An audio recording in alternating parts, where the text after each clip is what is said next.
He sang this very loud with great unction and expression, and when he had done, he sang it all over again. Then he heaved a deep sigh, a long, long sigh. Then he dipped his hairbrush in the water jug, parted his hair in the middle, and plastered it down very straight and sleek on each side of his face, and unlocking the door, went quietly down the stairs to greet his guests, who he knew must be assembling in the drawing-room.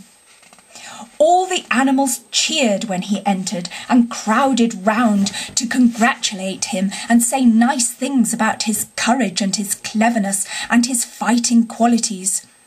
But Toad only smiled faintly and murmured, "Not at all," or sometimes for a change, "On the contrary."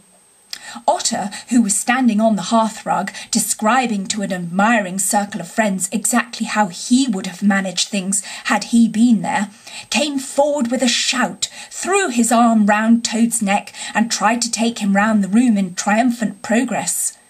But Toad, in a mild way, was rather snubby to him, remarking gently as he disengaged himself, "Badger was the mastermind. The Mole and the Water Rat bore the brunt of the fighting. I merely served in the ranks and did little or nothing." The animals were evidently puzzled and taken aback by this unexpected attitude of his, and Toad felt, as he moved from one guest to the other, making his modest responses, that he was an object of absorbing interest to everyone. The Badger had ordered everything of the best, and the banquet was a great success. There was much talking and laughter and chaff among the animals. But through it all, Toad, who of course was in the chair, looked down his nose and murmured pleasant nothings to the animals on either side of him. At intervals he stole a glance at the Badger and the Rat, and always when he looked they were staring at each other with their mouths open, and this gave him the greatest satisfaction. Some of the younger and livelier animals, as the evening wore on, got whispering to each other that things were not so amusing as they used to be in the good old days.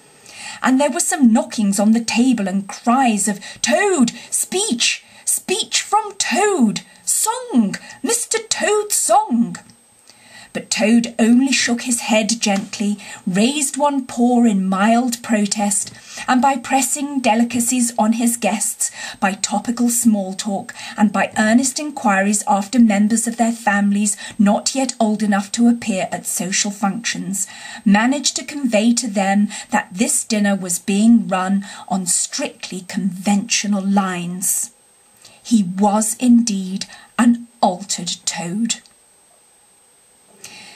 After this climax, the four animals continued to lead their lives, so rudely broken in upon by civil war, in great joy and contentment, undisturbed by further risings or invasions.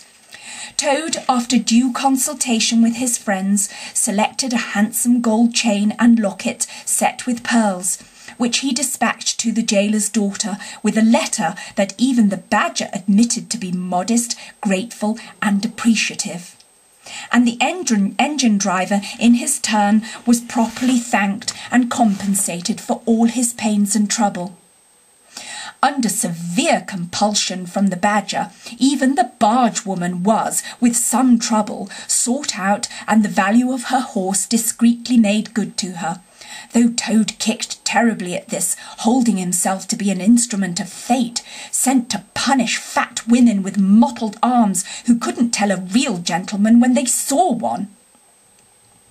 The amount involved, it was true, was not very burdensome, the gypsy's valuation being admitted by local assessors to be approximately correct. Sometimes in the course of long summer evenings the friends would take a stroll together in the wild wood, now successfully tamed so far as they were concerned, and it was pleasing to see how respectfully they were greeted by the inhabitants, and how the mother weasels would bring their young ones to the mouths of their holes and say, pointing, "Look, baby, there goes the great Mr. Toad," and that's the gallant water rat, a terrible fighter, walking along o' him. And yonder comes the famous Mr. Mole, of whom you so often have heard your father tell. But when their infants were fractious and quite beyond control, they would quiet them by telling them how, if they didn't hush them and not fret them, the terrible grey badger would up and get them. This was a base libel on Badger, who, though he cared little about society, was rather fond of children. But it never failed to have its full effect. The end.